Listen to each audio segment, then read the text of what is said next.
Vocês parem com essa covardia. Vocês ficam aí escondidos, falando mal de nós e fazendo coisas ruins contra nós.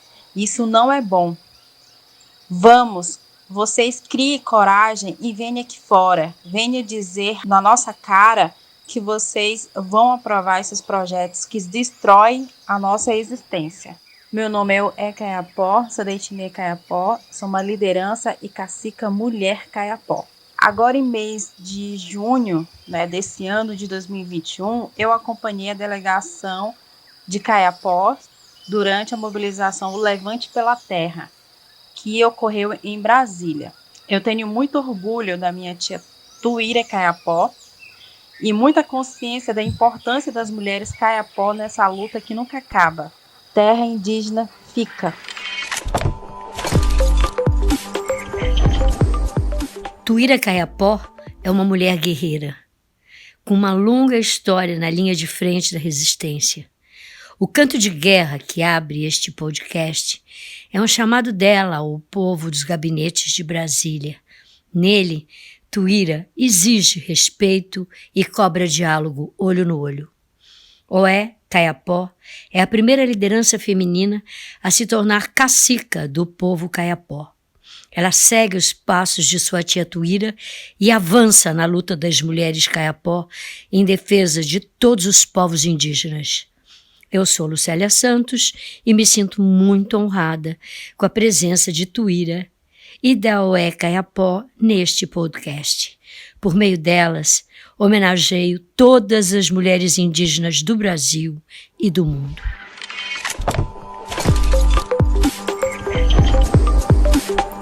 Eu sou Ana Paula Sabino e você está no Seguir Esperneando, o podcast da Lucélia Santos em parceria com a revista Chapuri.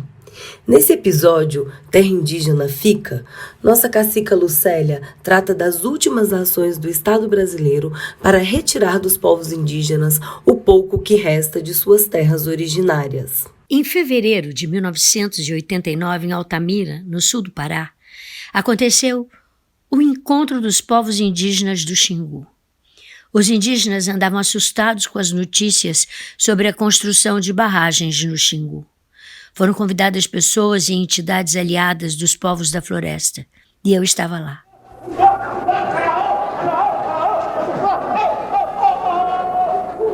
Os indígenas queriam saber sobre a construção da hidrelétrica Cararaú, no Rio Xingu, no coração da terra indígena Kayapó.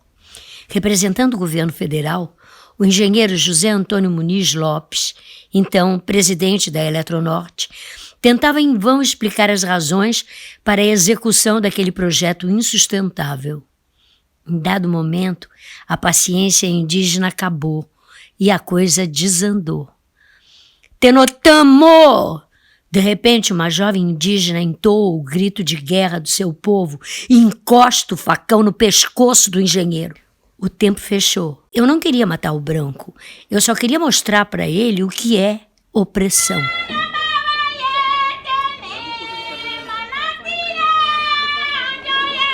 Disse Tuíra Kayapó ante a imagem que virou capa de jornal em todos os quadrantes do planeta.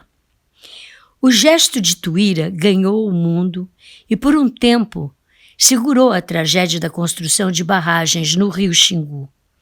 O projeto Belo Monte foi engavetado pelo presidente José Sarney, mas, infelizmente, voltou nos governos de Fernando Henrique Cardoso e acabou sendo executado por Dilma Rousseff no ano de 2011.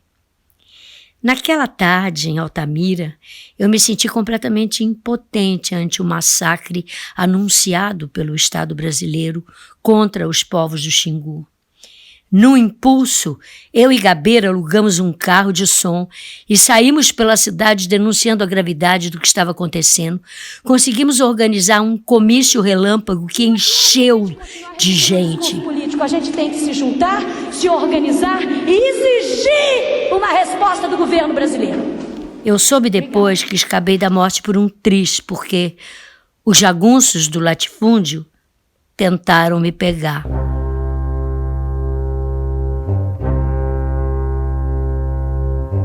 Agora, Nesse mês de junho de 2021, cerca de 850 lideranças indígenas de 48 povos de diversas regiões do Brasil montaram um acampamento na capital federal para lutar contra a aprovação do PL 490 na Câmara dos Deputados e a favor da votação da tese do marco temporal no Supremo Tribunal Federal.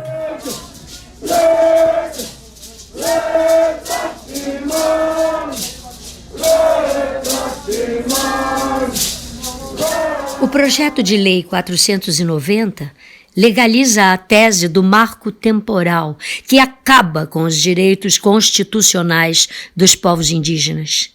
O PL altera o Estatuto do Índio, inviabiliza a demarcação das terras originárias, permite o avanço do agronegócio sobre as terras indígenas e abre as áreas ocupadas por indígenas isolados para os empreendimentos do setor privado.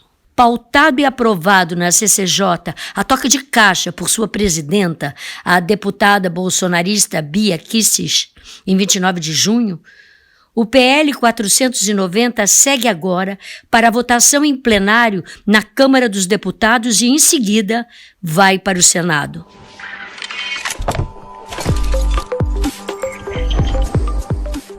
Os indígenas acampados em Brasília esperavam que o STF analisasse a ação de reintegração de posse movida pelo governo de Santa Catarina contra o povo indígena Xoclen, com base na tese do marco temporal. A votação estava marcada para junho e foi transferida para agosto. O recurso extraordinário 10.017.365, que tramita no Supremo Tribunal Federal, trata da disputa pelo estado de Santa Catarina de parte do território da terra indígena Ibirama-Laclanô, tradicionalmente ocupada pelos povos Xoclen e Guarani. A ação analisa o pedido de reintegração de posse da Fundação de Meio Ambiente de Santa Catarina contra a FUNAI e lideranças indígenas do povo Xoclen. Essa votação é muito importante porque, em decisão publicada no dia 11 de abril de 2019, o plenário do Supremo reconheceu por unanimidade a repercussão geral do julgamento. Quer dizer que a decisão servirá para fixar uma diretriz para todos os casos envolvendo terras indígenas em todas as instâncias do judiciário. Há muitos casos de demarcação de terras e disputas possessórias sobre terras indígenas que atualmente se encontram judicializados.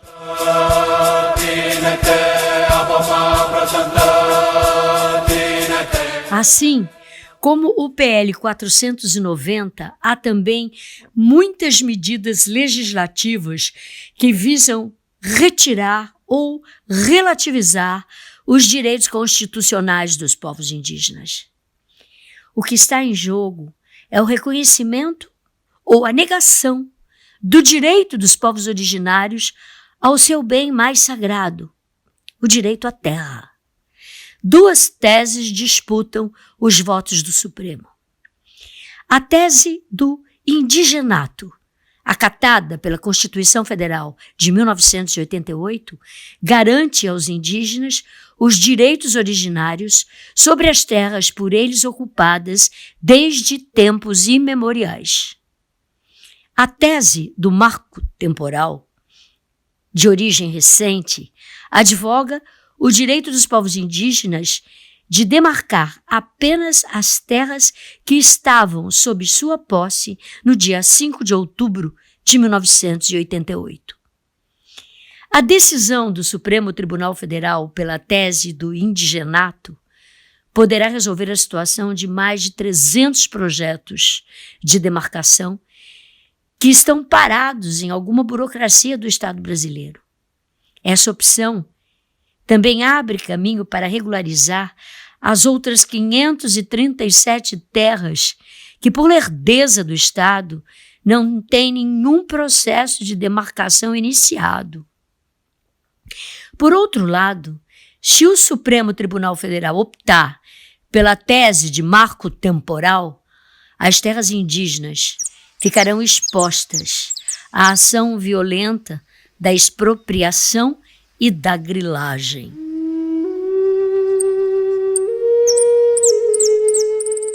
Essa decisão levaria a uma enxurrada de processos de anulação das demarcações existentes.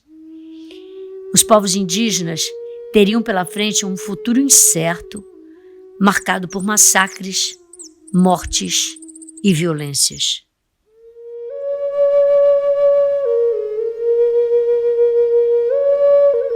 Revoltado com o último acontecimento, o líder indígena Cretan Caingangue, filho do grande lutador Ângelo Cretan, assassinado pelo latifúndio no Paraná no ano de 1980, expressa aqui toda a sua indignação.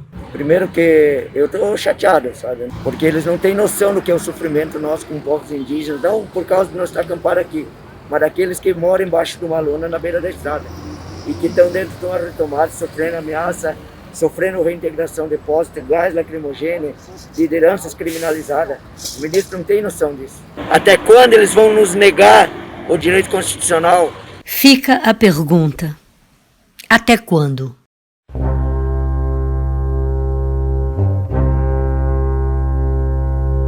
Seguir Esperneando é mais um espaço de resistência da revista Chapuri, construído em parceria com a atriz e militante Lucélia Santos.